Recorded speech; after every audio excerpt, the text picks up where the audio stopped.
Muy buenas tardes, espero que estén muy bien. Mi nombre es Cristian Pinto, soy abogado y bienvenidos y bienvenidas a este canal llamado Derecho al Derecho, en el cual hablamos de derecho. Remarco, derecho.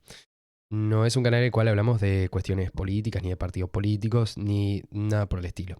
Lo aviso porque vamos a tocar un tema que, si bien que es más político que el derecho, vamos a verlo desde el punto de vista jurídico, como tratamos de ver todo en el canal. Son las modificaciones remitidas, enviadas por el Poder Ejecutivo, esto es, el presidente actuando con los ministros, al Parlamento a los efectos de modificar 4 artículos de la Ley 19.580, Ley de Violencia basada en género. Sin más preámbulo, voy a checar el video y vamos a hablar del proyecto en sí.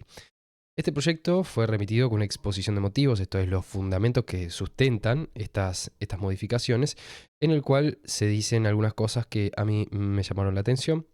Por ejemplo, dice: la ley 19.580 intentó corregir inequidades, no me parece un término técnico muy correcto, sobre todo al momento de la presentación de las denuncias y reclamos ante las vías administrativas y jurisdiccionales, pero no logró abatir el número de casos de femicidios, entre otros.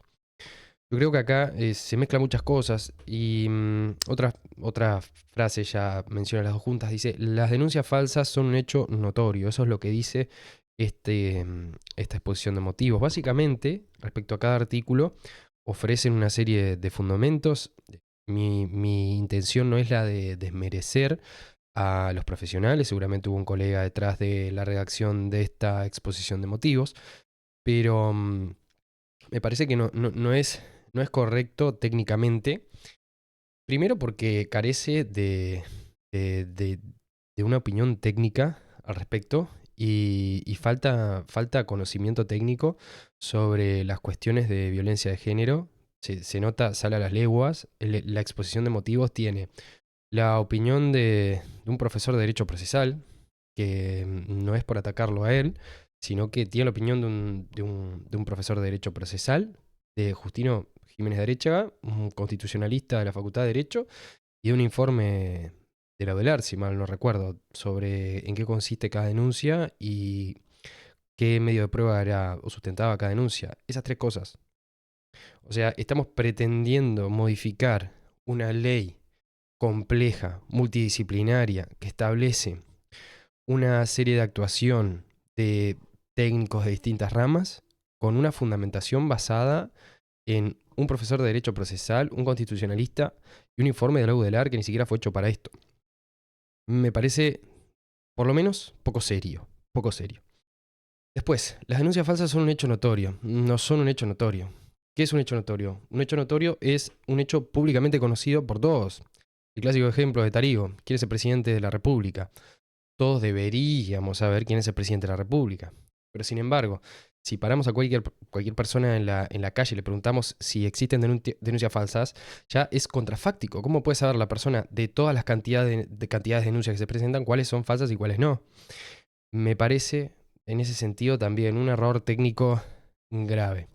Sin perjuicio de que en la práctica, como lo decíamos anteriormente y lo decimos siempre, se ven situaciones y se ve un mal uso de esta ley. Eso no se puede negar. Decir que no existe una utilización, salió ahora en los medios de comunicación el tema de Romina Celeste, y el que ejerce, yo ejerzo, y como les he dicho, estuve de un lado y del otro, y el que dice que no existen este tipo de cosas como profesionales, que no sé si se podrían llamar así, colegas, que no sé si se los debería llamar colegas, que asesoran de hacer denuncias cuando en realidad no corresponden, eso existe. Eso existe. No hay cómo negarlo. Si uno ejerce y tiene contactos en la profesión, sabe que esto es así. Pero de todas maneras, que sean casos puntuales no quiere decir que podamos extrapolar este tipo de situaciones y hacerlo como una regla general. No podemos decir que es un hecho notorio. Eso, sinceramente, me parece un disparate técnico. Me hubiera parecido un poco más serio hacer un estudio estadístico sobre cuántas denuncias, sería muy difícil, pero cuántas denuncias se presentan, cuántas de ellas se comprueba finalmente que son falsas, y así poder determinar en base a una estadística una respuesta legislativa un poco más seria. Esto es sinceramente, y entiendo que acá se tocan fibras de los dos lados. Es decir, una persona que ha sido denunciada por una violencia falsa se va a enojar con esto que estoy diciendo, va a decir, no, pero me pasó y va a pensar que su caso comprende todo, así como una persona quizás que denunció que denunció y que su denuncia no era falsa y que quizás no tuvo muchos resultados, va a decir cómo puede estar diciendo eso y va a pensar que no es así. Entonces, esto puede tocar fibras de los dos lados. De todas maneras, si nosotros queremos hacer una modificación legislativa seria, tendríamos que tener un estudio estadístico sobre cuántas denuncias son falsas. No podemos basarnos en un caso de un medio de comunicación o un conocido que supuestamente le pasó. Esto es algo mucho más, más serio. Y les digo porque he pasado en el juzgado de familia especializado y también hemos trabajado con varias víctimas y en el día a día, la gran mayoría, por no decir todas las denuncias que veía cuando estuve un tiempo trabajando con víctimas, eran reales. Eran reales y los procesos de protección de la 19.580 eran una forma de garantizar sus derechos. Eran todas denuncias totalmente verdaderas y de hecho no había una respuesta del sistema de justicia eficiente al respecto. Entonces, quería remarcar esos dos aspectos de la exposición de motivos. Me parece que el fundamento falta fundamento técnico, falta decir ahora el porqué de estas modificaciones, más allá de mis conclusiones al respecto, que las voy a hacer más adelante, pero para no hacerlo más extenso, voy a terminar acá con el comentario a la exposición de motivos. Vamos a pasar a leer artículo por artículo. Bien. El primer artículo que se modifica es el artículo 3. Ven que yo lo que hice fue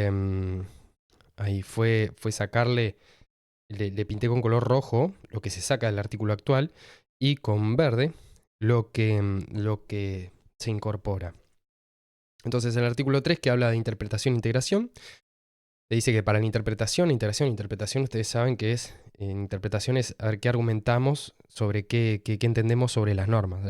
Lo que antes la dogmática clásica decía como determinar el alcance de las normas. Bueno, para hacer eso y para integrar, es decir, cuando hay un vacío normativo, el artículo anterior decía que para la interpretación e integración de esta ley se tendrán en cuenta los valores, fines, los principios generales de derecho y las disposiciones de la Constitución de la República y de los instrumentos internacionales de derechos humanos. En particular, y ahí nombra la convención, la CEDAW, la Belén do Pará, la Convención de los Derechos de Niños, de las Personas con Discapacidad, eso se vuela, se saca de la ley y se agrega y se le deja nada más que en particular aquellas convenciones que resulten aplicables en virtud de su objeto. Otra de las modificaciones, se quita lo que dice que en caso de conflicto o duda sobre la aplicación de disposiciones contenidas en la presente ley, prevalecerá, se quita el prevalecerá y se agrega que se seguirá la interpretación más favorable a las mujeres en situación de violencia de género. Se agrega también un inciso a lo último que dice: lo dispuesto precedentemente en ningún caso significará debilitar las garantías del debido proceso y las reglas de valoración de la prueba establecidas en el artículo 46 de esta ley. Va de suyo que no se violenta el debido proceso. Y entonces acá vemos como el debido proceso está consagrado constitucionalmente y en instrumentos internacionales.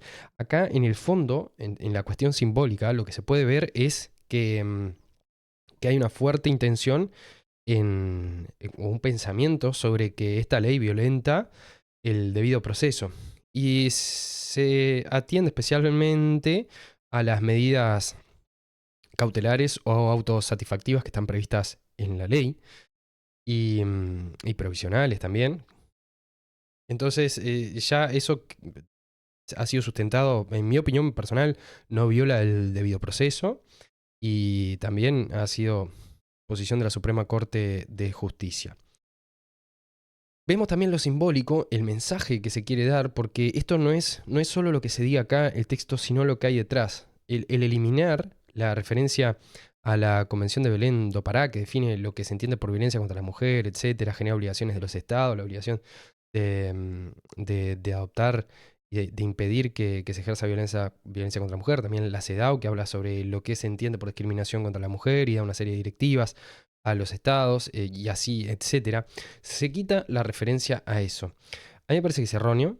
En esto sí, les voy a decir, me parece que es erróneo, porque como sabemos, y es una de las críticas que se hace habitualmente, no todos los jueces, tenemos jueces excelentes en nuestro medio y jueces muy serios, pero no todos tienen capacitación en género y aunque parezca mentira, quizás están ejerciendo en familia especializada, están siendo magistrados y no saben que existe la CEDAW o no saben que existe la Convención Valiendo Pará, etc. Entonces, simbólicamente, dejarlo y no dejarlo tiene una consecuencia. En los hechos no, porque va de suyo que integran lo que dice aquellas convenciones que resulten aplicables en virtud de ese objeto. En los hechos no, pero simbólicamente se está dejando de lado. Se está como queriendo borrar y no hacer mención a esas convenciones. Entonces nos quedamos con ese mensaje simbólico. Después me parece redundante lo del tema de debilitar las garantías del debido proceso.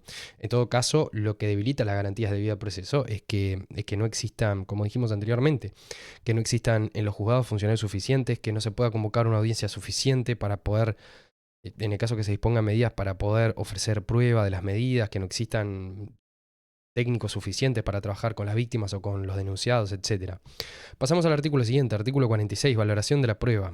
El artículo dice, sin perjuicio de lo dispuesto por el artículo 140 del Código General de Proceso, ustedes saben que este proceso es, este artículo, si mal no recuerdo, es el que consagra que la regla de comunidad en la valoración de la prueba y que de adquisición y comunidad, y que dice que las pruebas se valorarán en su conjunto, conforme a la sana crítica. Bueno, dice que debe tenerse la sana crítica, es que se debe valorar según las reglas de lo que normalmente acaece, explicándolo de una forma un poco grosera. Debe tenerse especialmente en cuenta que los hechos de violencia constituyen, en general, situaciones vinculadas a la intimidad o que se efectúan sin la presencia de terceros. El silencio, la falta de resistencia o la historia sexual previa o posterior de la víctima de una agresión sexual deben ser valorados como demostración de aceptación o consentimiento de la conducta. La diferencia de edad, de condición económica, las dádivas, regalos y otras formas de compensación serán valorados como indicadores de abuso de poder en situaciones de abuso sexual contra niñas, niños o adolescentes. En todos los casos se respetará el derecho y el interés superior de los niños, niñas y adolescentes a dar su opinión, la cual deberá analizarse aplicando las reglas de la sana crítica. Va de suyo. Acá lo que se cambia es lo siguiente. Se le quita, este artículo fue muy cuestionado, que dice, no será válido utilizar argumentos técnicos para disminuir la credibilidad de sus testimonios. Se quita eso y se agrega, la defensa que pretenda hacer valer argumentos técnicos requerirá el respaldo de prueba pericial, evitando esta la revictimización secundaria.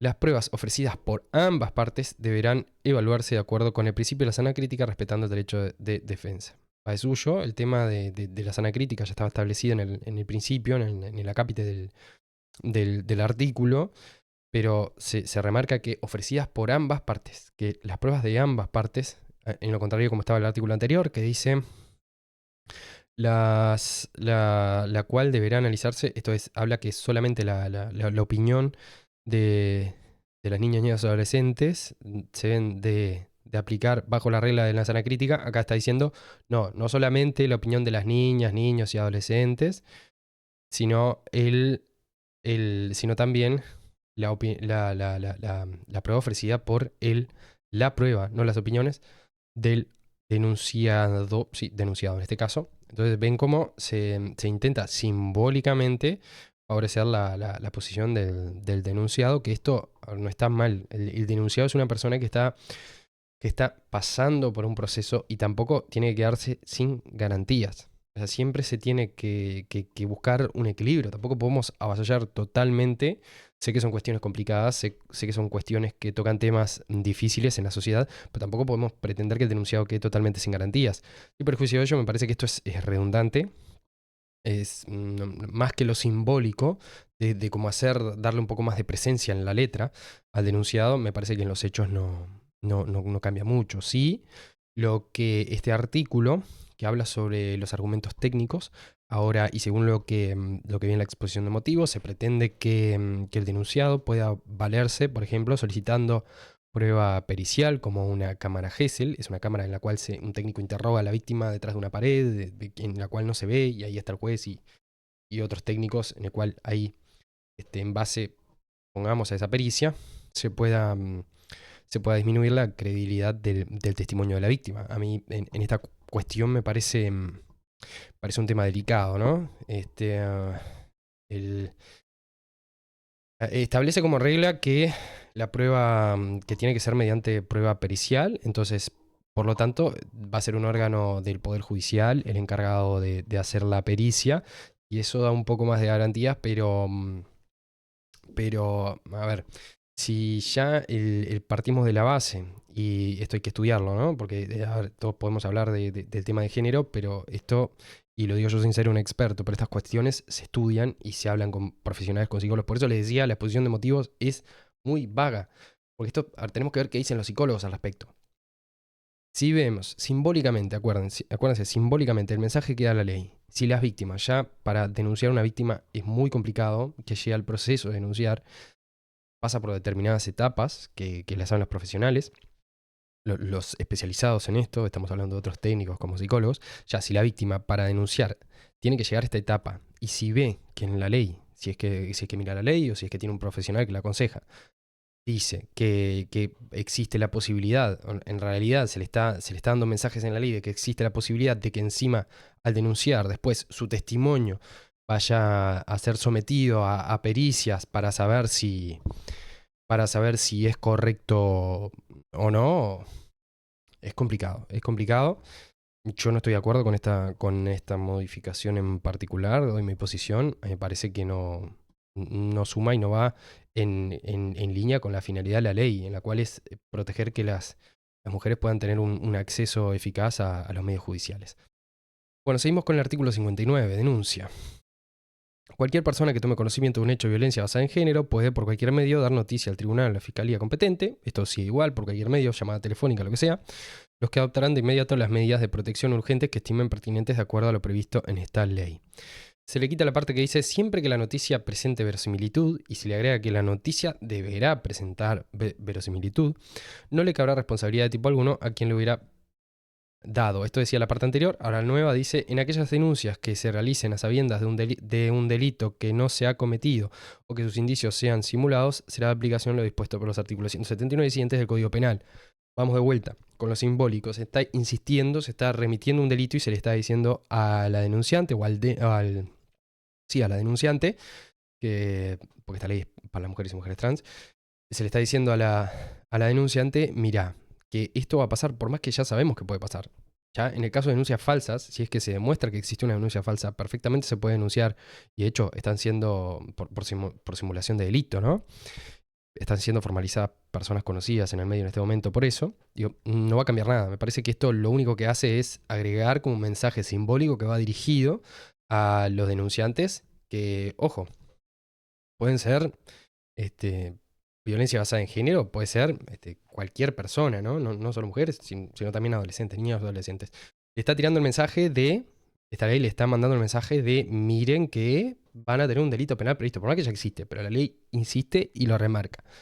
Insisto, no me parece correcto. Entiendo que existía una discusión sobre el alcance de esta disposición que dice no le cabrá responsabilidad de tipo alguno. La interpretación mayoritaria era que esto se refería nada más al ámbito al ámbito al ámbito civil, igual quedaba la duda. Sí, bueno, de todas maneras, esto no se aplicaba tal cual y las personas siguen siendo formalizadas por este tipo de delitos de simulación de delitos. Así que, bueno, acá no entiendo que siempre que la noticia presente verosimilitud no le cabrá responsabilidad de tipo alguno. Yo, si se saca esto, no, la verdad que no. Si se saca esto, no, digamos, lo simbólico sí importa, ¿no? Le están diciendo, o sea, esto, si lo tomamos como un mensaje, era un mensaje de, bueno, pero da lugar a discusión. Este artículo está un poco más discutido. En lo simbólico me parece que no suma, pero tampoco, no sé, habría que analizarlo un poco más a fondo. Dentro de las primeras y más urgentes medidas, esto sigue todo igual. Y ahora vamos al artículo final, que dice, artículo 80, sanción pecuniaria. Recuerden que estos comentarios los estoy haciendo recién hace un rato, sin entrar a fondo, ¿no? Porque lógicamente esto no son siquiera modificaciones aprobadas, sino que son remitidas, digo, son proyectos de modificaciones. Artículo 80, el artículo final. Y acá se cambia todo. Se cambia sanción pecuniaria, se cambia las sanciones. Cuando una persona era condenada en sede penal, por un delito relacionado con la violencia de género, se lo cambia por reparación patrimonial. Y dice, luego obtenida la sentencia de condena, además de la pena, la víctima podrá reclamar por la vía procesal correspondiente una reparación patrimonial por los daños y perjuicios de acuerdo a las normas que rigen esta materia y en la sede que corresponda. El artículo 80 que se agrega ahora no me suma ni me resta nada. Además, podrían haberlo eliminado porque va de suyo. Que si una persona tiene un daño y además tiene una sentencia penal, va a poder reclamar un juicio de daños y perjuicios. Entonces no me está diciendo nada. Lo que sí se establecía antes, en el artículo 80, era una reparación patrimonial para la víctima por un monto equivalente a 12 ingresos mensuales del condenado o en su defecto 12 salarios mínimos, sin perjuicio de su derecho a seguir la vía procesal correspondiente. Acá lo que se está quitando es la reparación a la cual tenía derecho la víctima de, como dice ahí, por un monto equivalente a 2 ingresos mensuales o 12 salarios mínimos. Bueno, esto es un tema discutido. El cobrar esta indemnización en los hechos es muy difícil.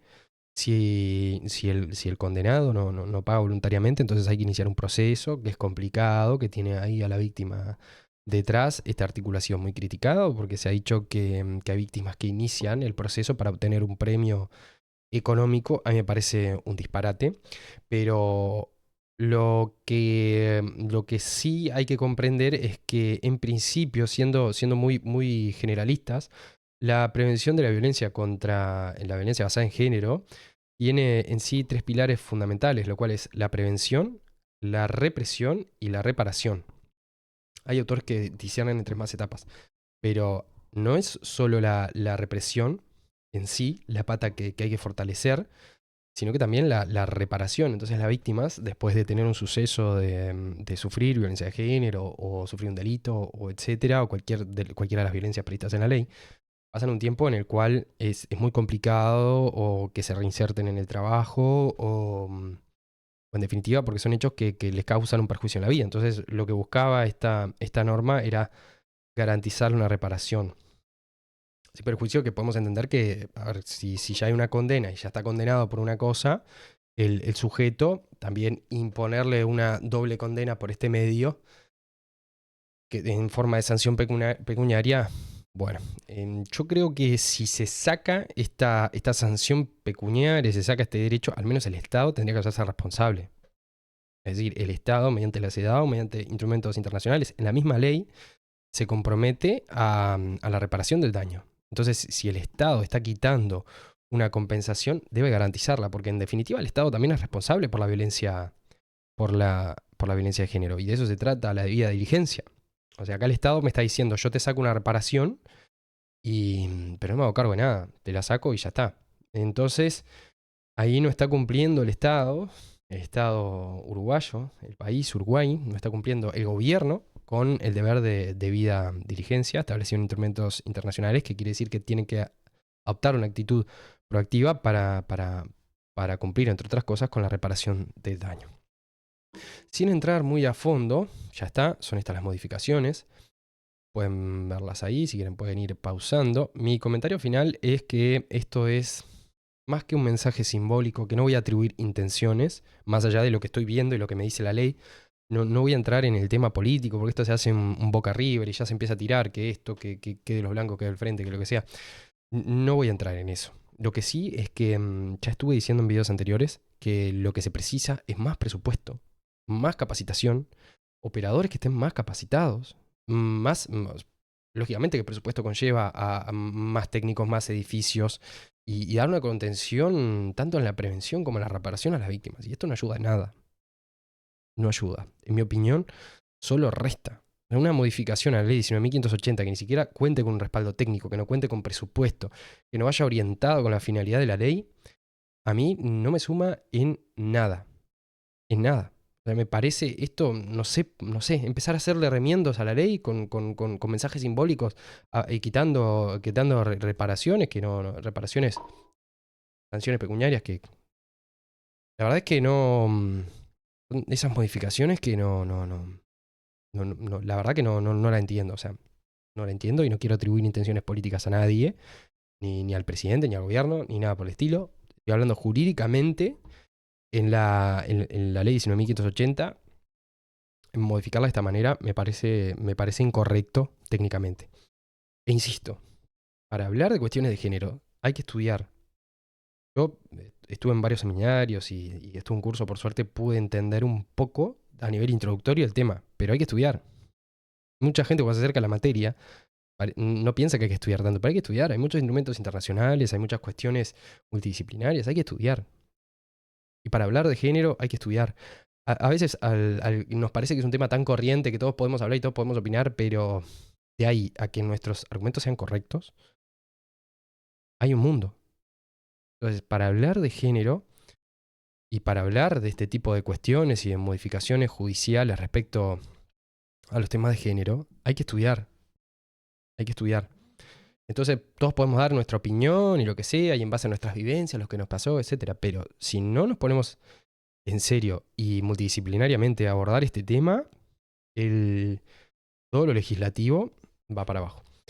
Este fue, no quiero ser desesperanzador, pero miren que después de pasar